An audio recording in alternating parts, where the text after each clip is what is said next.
Bonjour à toutes et à tous, j'espère que vous allez bien. Tout d'abord, je suis vraiment ravi de vous accueillir sur cette toute nouvelle chaîne YouTube Virtual Review pour ce premier épisode de partage d'expérience au VR. Qui n'a jamais rêvé de pouvoir monter derrière un cockpit de voiture de sport et de rouler sur son circuit favori avec des sensations phénoménales? Avant, grâce à ces jeux de simulation, c'était quasi possible. On achetait le volant, on s'installait sur son siège, et sincèrement, on avait déjà des bonnes sensations. C'était beau, sincèrement, ce que les jeux nous apportent aujourd'hui graphiquement sont vraiment beaux. Ce GT Sport en plus sur un écran 4K HDR avec la toute dernière PS4 Pro, ça reste d'une beauté sublime. Maintenant, on passe un cap au-dessus avec un mode qui est malheureusement vraiment très court parce que moi je l'ai essayé et je redemande énormément et je pense que tous ceux qui l'ont essayé, qui aiment piloter hors demande, c'est sûr et certain. On peut conduire avec le casque VR et je vous garantis que l'immersion est au rendez-vous. Ils ont réussi à faire des perspectives qui sont prenantes. Si en plus de ça vous jouez avec un volant, mais vous y êtes, mais comme jamais. Réellement. Il manquerait plus que 2-3 ventilateurs pour faire le vent et avoir les sensations d'inertie dans les virages. Mais c'est à tromper l'être humain réellement. C'est bluffant de chez bluffant. On va arrêter le bling bling, on va pas mettre les ventilos et on va pas avoir la sensation d'inertie dans les virages. Mais sincèrement, juste avec le volant assis dans son siège banal et avec le VR, c'est une sensation tellement mémorable qu'on en améliore sa conduite, réellement. Je suis pas un joueur dingue de simulation automobile. Je suis voilà, un petit joueur lambda, je joue de temps en temps, mais je prends énormément plaisir à y jouer. Je suis pas bon, vous allez voir, j'ai roulé sur le Nürburgring GP.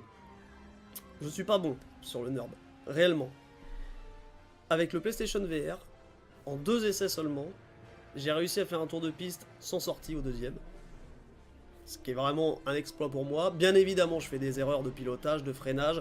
Voilà, c'est pas la course parfaite. Je fais un chrono qui est somme toute respectable, parce que je tourne entre 7 et 8 minutes. Je crois que je suis en dessous des 8 minutes, il me semble. Faudra voir avec précision, mais c'est vraiment bien. Du coup, avant d'avoir la vue de ce que j'ai vécu, on va d'abord parler un petit peu des 2 modes qu'on a accessibles au VR, qui sont le mode conduite, bien entendu, c'est sûr que c'est quand même plus agréable. On met le casque sur les yeux et on se lance à choisir son circuit, sa voiture, et on y va, donc le mode pilotage VR. Et à côté de ça, vous voyez aussi le mode showroom VR. Alors le mode showroom VR, c'est un mode très succinct, très court, encore plus court que le mode pilotage VR, et c'est dommage. Après, c'est marrant, mais c'est un petit gadget. Selon moi, c'est un petit gadget. Le mode showroom VR va vous permettre de voir les voitures en 3D, modélisées, comme si vous étiez au salon de l'automobile. Voilà. Donc c'est sympathique, mais d'abord, on va voir un petit peu en détail ce qu'on a d'accessible pour le pilotage, et on verra le showroom un peu après. Donc vous voyez qu'au niveau des circuits, on a quand même un choix immense, puisqu'on a tous les circuits accessibles. Alors ça c'est très bien, ça va du bitume aux courses de rallye. A savoir que le rallye a fait quand même rager beaucoup de joueurs, énormément de joueurs sur ce jeu, parce qu'en effet il est pas facile du tout, il faut l'appréhender, et une fois qu'on commence à le prendre en main, sincèrement, au bout de quelques tours de circuit, c'est vraiment très agréable. Quand on sélectionne un circuit, on arrive sur ça. Là aussi, je trouve, et là c'est valable pour tous les modes de jeu, hein, pas uniquement le mode VR, c'est un peu dommage, c'est qu'on a que certaines météos et certaines heures sélectionnables, et c'est dommage parce que dans Project Cars 2 par exemple, on peut sélectionner une météo qui va évoluer au fur et à mesure du temps, et ça sincèrement ça change tout sur une course. Si vous commencez une course sur un temps sec et que vous avez de la pluie après, ça va tout changer. Là malheureusement on n'a pas ça. Niveau des voitures, comme vous pouvez le voir, on a un choix assez restreint, on passe des plus petites catégories aux plus grosses. Ils nous ont mis quelques-unes des voitures, c'est pas non plus des voitures immondes, puisqu'il y a quand même la Golf, voilà, Alfa Romeo, on a Mercedes, on a une voiture de rallye. Du coup, on peut faire quand même tous les modes, mais ça reste malheureusement très court, et je vous garantis que quand vous avez essayé une fois, vous en redemandez, à tel point que moi, c'est sur tous les jeux VR que j'ai essayé pour le moment, c'est le seul jeu que je lance des fois juste pour me faire un petit tour de circuit. Je rebranche mon volant, je branche mon VR, je lance le jeu et je prends un plaisir monumental parce que l'immersion est là, clairement. Elle est là et elle est jouissive de fou. Vraiment. On pourrait croire que j'en rajoute, que je suis payé pour faire de la pub pour le jeu et le VR, mais pas du tout. C'est vraiment, et c'est pour ça que je fais cette première vidéo sur ce jeu, c'est que j'ai pris un pied de malade, réellement. Donc voilà, vous avez vu la catégorie, toutes les catégories de voitures qu'on a accessibles, c'est très peu. Et c'est très peu parce que là encore, c'est très bien, et du coup, quand on a essayé toutes les voitures, ben on en veut d'autres. Voilà. Petit mode assez sympa au niveau, avant de lancer le chargement, quand on sélectionne sa voiture, on arrive, voilà, quand on l'a sélectionné, on arrive là-dessus. Donc sur la droite, on a l'affichage de la voiture extérieure, donc ça permet, là c'est ce que je vais vous dire, là c'est vraiment pointilleux de chez pointilleux, c'est pour ceux qui veulent pousser la perfection du choix jusqu'au bout. On voit la voiture sous plusieurs points de vue extérieur, et on voit aussi le cockpit qui est modélisé en 3D, donc là vous le voyez en fisheye parce que vous n'avez pas le casque VR sur les yeux, mais quand on l'a sur les yeux, on voit vraiment l'intérieur du cockpit modélisé en 3D, et ça c'est plutôt sympa, parce que celui qui est tatillon jusqu'au bout et qui dit bah non, le cockpit de cette voiture il me plaît pas, je veux pas être bien, et bah il peut changer aussi. C'est un petit détail, c'est un petit bling bling, mais voilà, qui est quand même bien, parce qu'ils ont poussé justement, Gran Turismo ont poussé dans les détails pas mal de choses, et ça en fait partie. Du coup, on choisit le mode automatique ou manuel. Moi, quand vous allez voir le tour que j'ai fait sur le Nürburgring, je suis en manuel parce que je joue au volant au T300 RS. Et c'est vraiment très sympathique. On choisit la couleur de sa carrosserie. Et voilà, on lance le jeu. Mais avant de se lancer sur le circuit, sur le pilotage VR, on va finir de voir tout ce qu'on a d'accessible. Et donc le mode showroom. Mode showroom qui est très succinct, hein, comme je vous le disais tout à l'heure. Vous allez voir pourquoi. Déjà au niveau des véhicules, malheureusement c'est pareil, on a très peu de véhicules disponibles. On a toute la catégorie de véhicules accessibles en mode pilotage VR, on l'a accessible aussi dans le mode showroom. Heureusement qu'on n'en a pas moins, on aurait bien aimé en avoir plus. Malheureusement on l'a pas. Du coup moi j'ai choisi la Mercedes encore sur laquelle j'ai roulé. Et nous voilà donc dans ce mode showroom avec la voiture que l'on a sélectionnée. Donc vous voyez que c'est très sobre. Il y a la voiture, point. C'est une vue à 360 degrés, ça c'est bien. Le gros problème, et je trouve que c'est un gros défaut, parce que dans un mode showroom, on est censé voir la voiture sous tous les angles. On peut la voir à l'extérieur sous tous les angles, ça c'est bien, on se baisse, nanani, nanana, on voit tout. Et vous voyez ce qui se passe quand on veut passer la tête à l'intérieur du cockpit, pour voir de plus près, on peut pas. Dès qu'on passe la fenêtre de la voiture, ça nous bouge. Et c'est pareil quand on est au VR, parce que j'ai essayé, j'ai fait une course en mode cabriolet, et j'ai essayé de passer la tête dehors ou de la lever comme ça, et bah tout de suite, ça fait un écran noir. Dès qu'on sort de l'habitacle, et bah ça coupe, on peut pas. Alors dans le mode conduite, c'est pas grave du tout, parce que on est très rare, je pense, à conduire un cabriolet debout avec la tête qui dépasse du pare-brise. Mais par contre dans le mode showroom, c'est quand même très décevant, parce que c'est là où on veut voir la voiture dans tous ses détails, et malheureusement on peut pas, et c'est dommage. Mais bon, assez de blabla, je vous ai montré les deux modes accessibles, maintenant je vais vous laisser profiter pleinement de la course que j'ai fait sur le Nürburgring. J'espère que vous allez apprécier, j'espère que vous allez réussir à avoir les sensations que j'ai eues au VR, même si c'est difficilement réalisable. Je vous laisse et je vous dis à tout à l'heure pour la notation.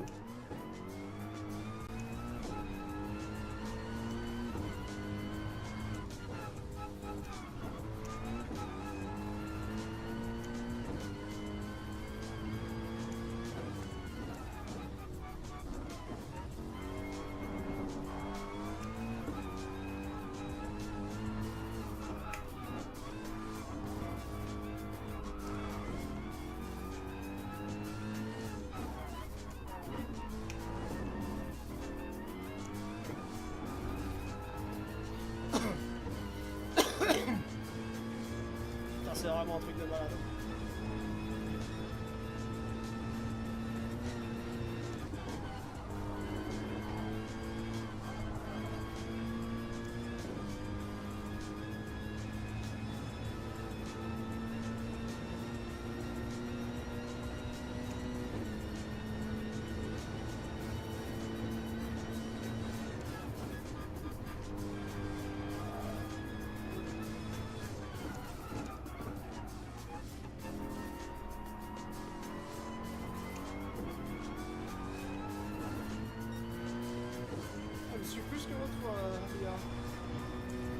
sais pas si ça s'adapte en fonction de tes chronos.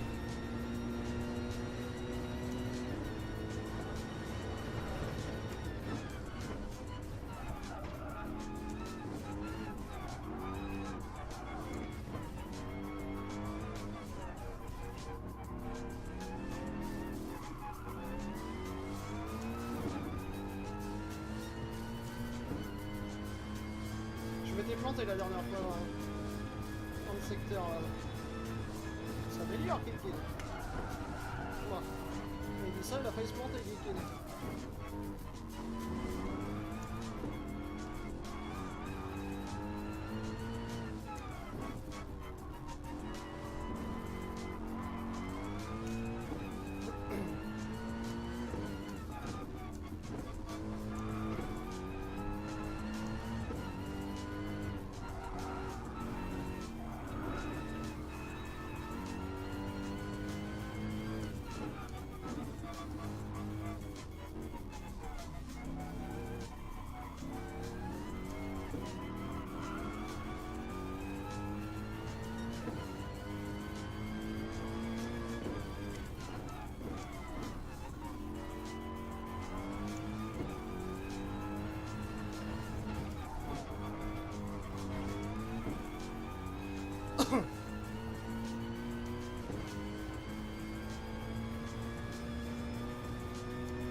Là, c'était chaud, hein.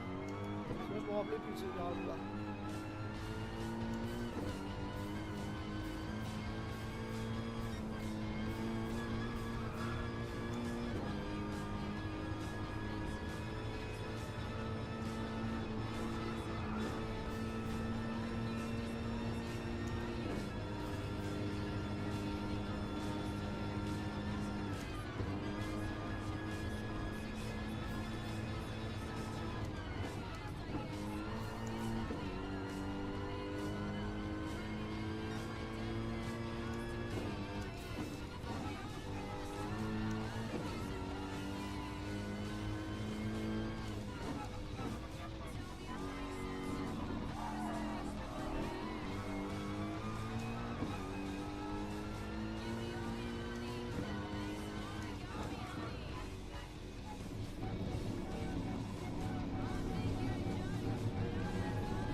Tellement génial.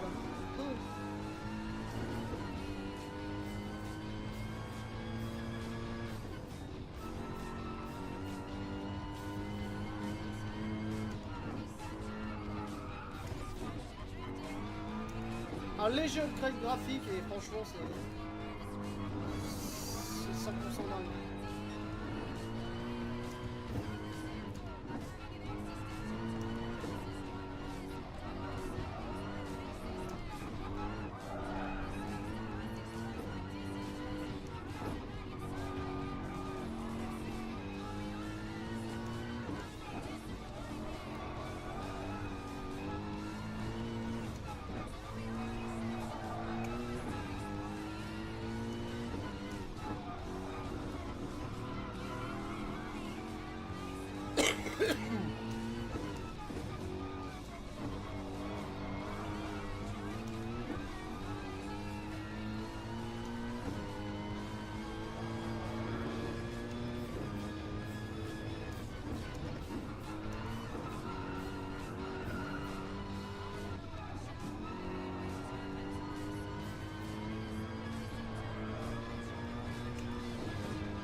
Phénoménal, putain c'est vraiment un truc de ouf là. Je regrette tellement qu'il n'y ait pas plus de bagnoles à dispo et qu'on puisse pas faire des courses online.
c'est vraiment, mais... C'est un plaisir tellement fou. Alors, qu'est-ce que vous en avez pensé? Est-ce que vous avez réussi à avoir les sensations que j'ai pu vous évoquer tout à l'heure? Je sais, je conçois vraiment totalement que c'est extrêmement difficile tant qu'on n'a pas le casque VR sur les yeux. J'essaye au maximum de vous exprimer ce qu'on ressent pour que vous puissiez du coup retrouver ces sensations en vidéo. Après, voilà, j'espère pleinement que vous avez réussi à les avoir. On va passer à l'étape notation de cette expérience. On va commencer par les graphismes. Alors pour les graphismes, moi, à savoir que la technologie va évoluer, que c'est sûr que ça vaut pas un écran 4K HDR au niveau des graphismes, mais si on reste lucide par rapport à la technologie qui vient de sortir et à ce qu'on nous propose, au niveau des graphismes, je mets 4 sur 5. 4 sur 5 parce que l'intérieur des voitures est super bien fait, réellement. Les proportions sont vraiment là, et c'est d'ailleurs valable pour beaucoup d'autres jeux au VR. On a envie de toucher les choses à l'intérieur, vraiment. Donc sincèrement, je mets pas 5 étoiles parce que c'est vrai que quand on va un peu en profondeur, il y a un petit peu d'aliasing, il y a un petit peu de bavure, il y a un petit peu de flou qui se met. Le circuit mérite peut-être un léger upgrade graphique, mais en même temps, sur un jeu sur lequel on se déplace très vite, pour ce qu'on fait là, franchement, ça mérite largement les 4 étoiles sur 5. Donc je chipote un peu même en mettant 4, c'est histoire de dire j'en mets pas 5.